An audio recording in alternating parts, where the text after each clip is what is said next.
Welcome to the Cyclone Hockey Show presented by Pizza Pit. Tonight I'm joined by Eero Halanto, the senior defenseman from Turku, Finland. Thank you for joining us. Thanks for having me.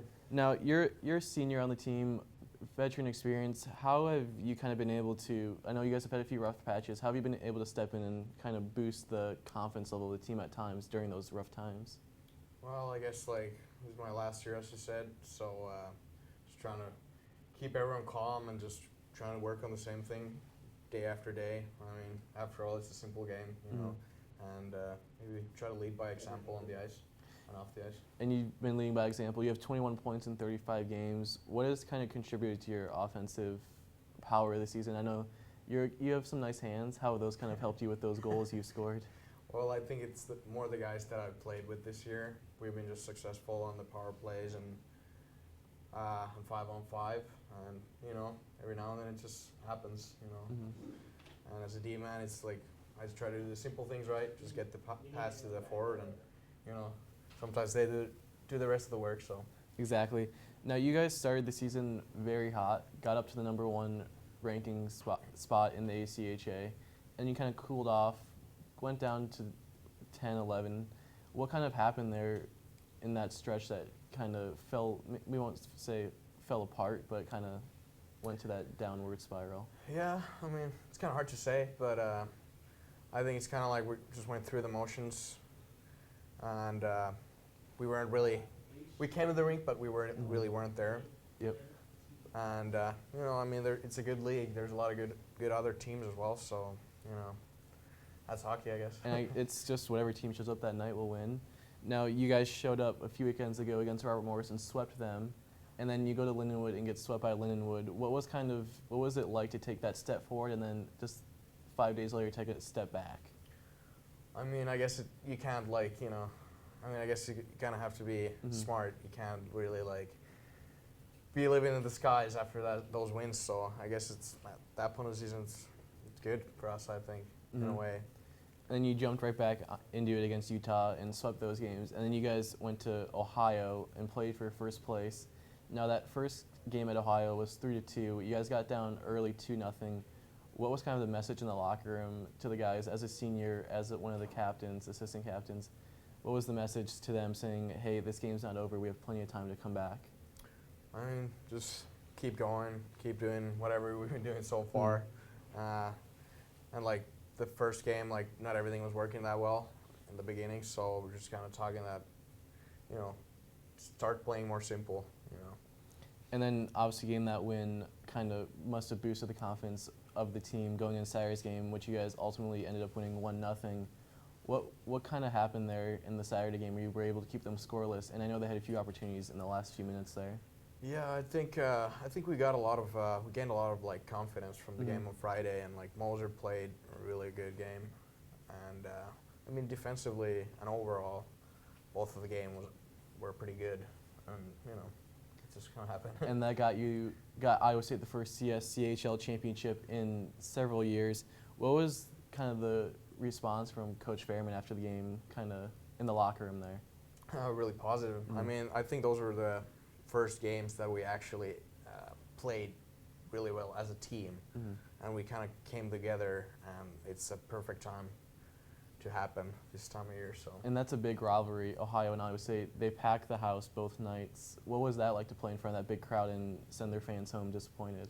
Great. It was great. Easy answer. Yeah. And then Derek Moser had an absolutely fantastic weekend. What's it like to play with a goalie behind you knowing he can make almost every save?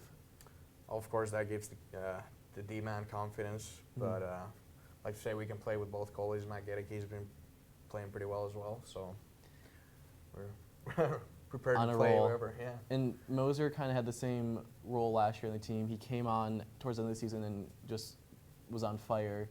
How can he ride that into the postseason again like he did last year? I don't know. You gotta ask that from Moser.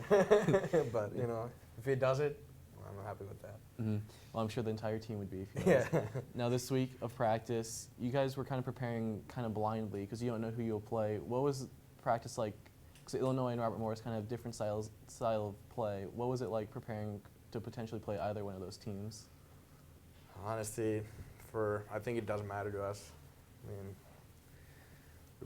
we played almost every team in this league that we're gonna face in the nationals or conference finals. So we're ready for anyone, I think. And that's kind of the mentality you have to have, as it doesn't matter who you play, as long as you show up, you have to win. For sure. Now, you guys won't play Friday night, but then Saturday you will play. Will that kind of throw you guys off a little bit, not having that Friday night game and then opening up on Saturday? I think it's going to be to advantage for us. I mean, we get another day rest from classes and everything. Mhm. So also, like, I don't think we've had that happen since the time I've been playing here. So I think it's a little advantage. Then the other semifinal game will be Ohio and Lindenwood, where Lindenwood is coming off a sweep of you guys, and then you're coming off a sweep of Ohio. How do you kind of look at that, where Ohio, they're going to be out to get you, and Lindenwood, you'll be out to get them? Would you guys have anyone you'd rather play other than one or the other? I don't know. Both of the teams are good, so it's kind of whoever. I think it's good that either of those teams are going to knock each other's out. So. And like you said, you guys, Ohio and Lindenwood will be going. That'll be a close game too. But Robert Morris and Illinois just played this past weekend, and they split. Who would you rather play personally? Oh, Lindenwood or Ohio? Or Robert Morris or Illinois? Oh, maybe Illinois. I don't know why, but we usually have pretty tight games with Robert Morris. But now the D3 team's coming off a championship run in their playoffs. What will that kind of mean to the program to have maybe 2 championship playoff runs? That's good. I mean, I think that'll be really good for the program. I mean, that's what we've been trying to do here for all the years that I've been here. Yeah. Before that as well. So that'll be a good achievement. Well, we'll see this weekend if that will happen. The D1 Cyclones travel to Bentonville, Illinois to take on Robert Morris or University of Illinois Saturday night in the semifinals of the CSCHL playoffs. Here are some highlights from past weekend's sweep of Ohio.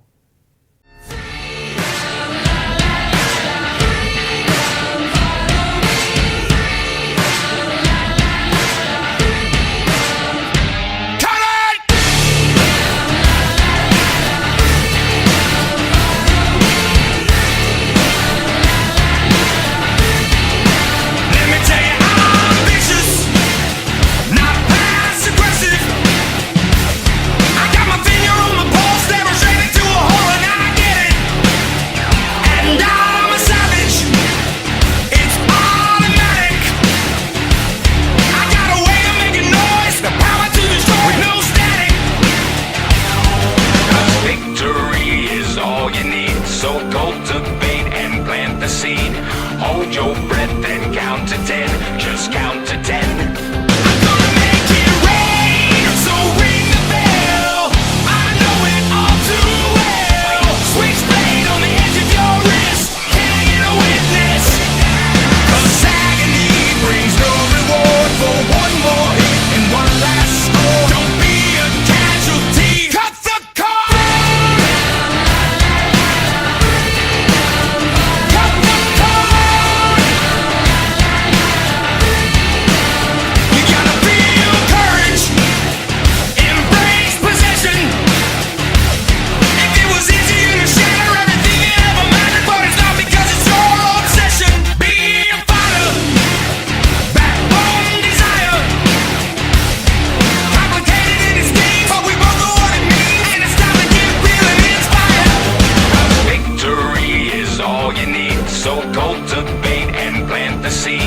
Hold your breath and count to 10. Just count to 10. Just count. I'm gonna make it rain, so ring the bell.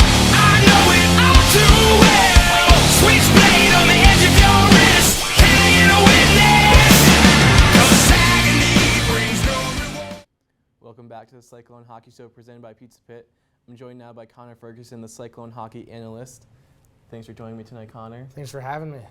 Now, we'll kind of start with some scores around the league where we just talked with Arrow Halanto about the Ohio weekend, but we'll start here with Lindenwood and Arkansas. Now, Arkansas is not the strongest opponent, and Lindenwood went in and, we'll say, crushed them. What does that do for a Lindenwood team that was kind of struggling in the rankings there to go in and get those big wins, even though it was kind of a lesser opponent they were playing? Yeah, they kind of got a weekend off and got a weekend to kind of finesse their game. The rest of these teams are playing conference games, so they're going to come into this fresh, and they're going to be ready to play with the 2 seed against Ohio. And we'll also go here, Illinois and Robert Morris. Now, those two teams play this weekend in the quarterfinal game as the 4 and 5 seeds. Illinois won the first game handily 5-1, and the Robert Morris came back the next night and won 3-2. What's the advantage for those two teams playing each other the week before, right before a big playoff weekend? Well, that sets up a fantastic grudge match, first of all, and I'm really excited to see how that one turns out. To play them the week before, you're going to get the most crisp film that you'll get all season on any team ever. So I think it's a big advantage to both of them, I guess, and a big disadvantage at the same time. To see Illinois won the goal differential battle there, maybe they have a little bit more leeway in that series, especially because Robert Morris is falling off right now. So we'll see how it turns out. Well, the mighty Minot State Beavers, the #1 team in the country, they have been for several weeks, and they go in and beat Midland 9-1. Midland, who is in the tournament as the 15 seed for nationals, and then Midland kind of plays it closer the next night and loses only 4-2. What does that do for Minot State team, just like the Lindenwood, where they can win big? And then we'll have to assume Minot maybe sat a few other players for that second game. Yeah, I think Minot is just they're so far above everyone else that it's at this point they're running into the tournament with light competition, and maybe that's how Iowa State is gonna come back and take them, is upsetting them when they least expect it, because they haven't played such a good team in a while. So. And now, speaking of upsets, Arizona State and Arizona. Arizona swept Arizona State, who is the 10th seed in the national tournament. And now Arizona did not make the national tournament. What does that do to an ASU team going into their playoffs and the national tournament to get swept by that team that didn't even make it?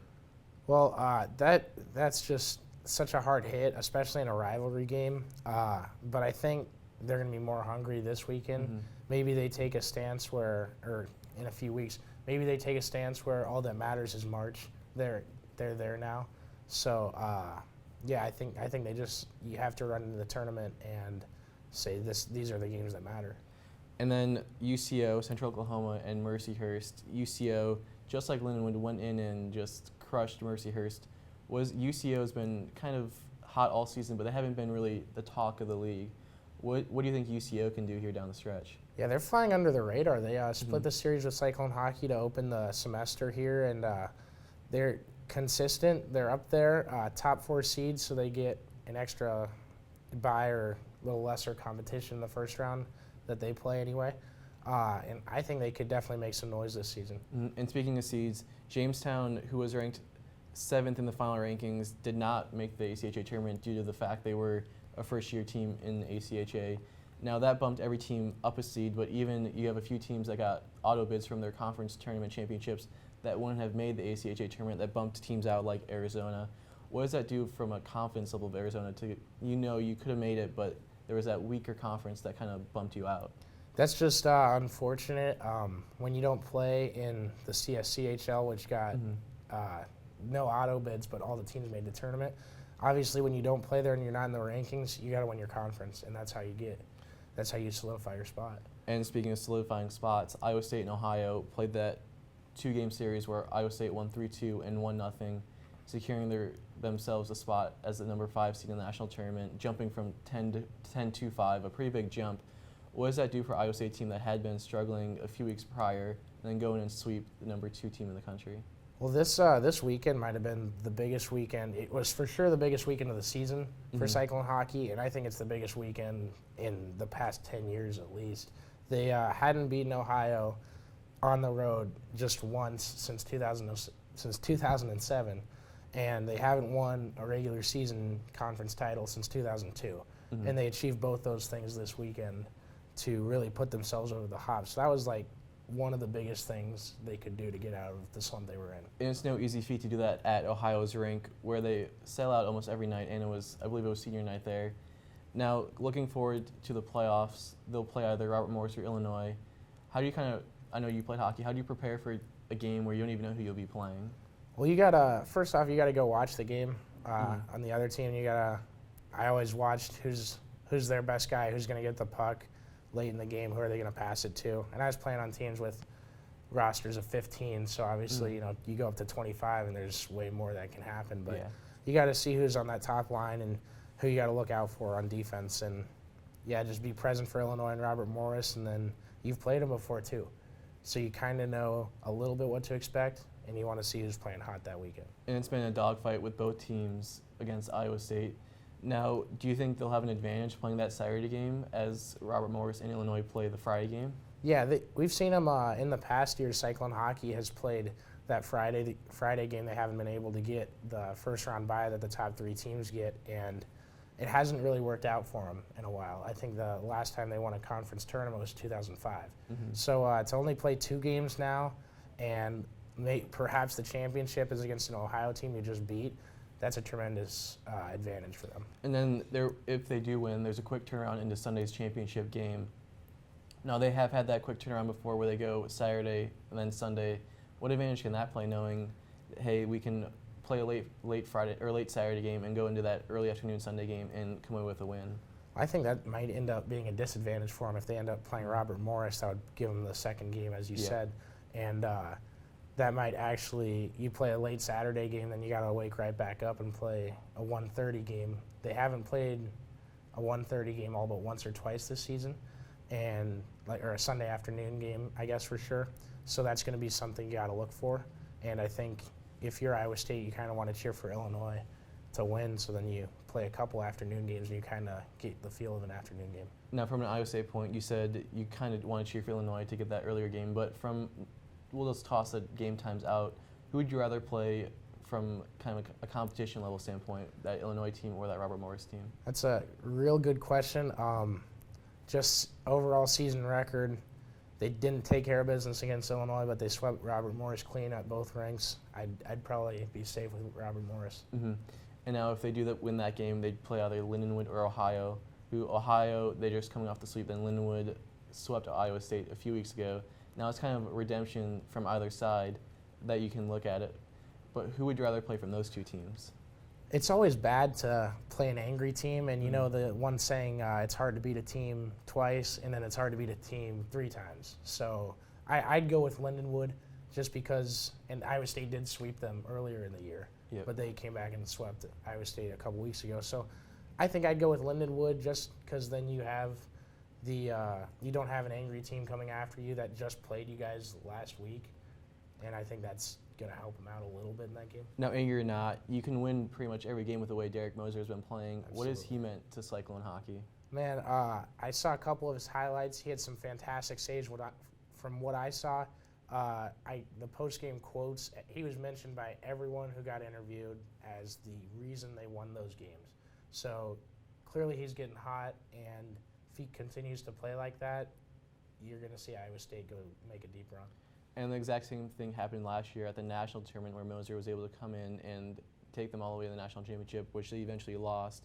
But we're still a few weeks out from this national tournament. But with this bracket that we have here, what's your kind of favorite sleeper team there? That's a good question. I like Central Oklahoma a little bit. They are a top 4 seed, though, so I'm not sure if that's the best team to go with.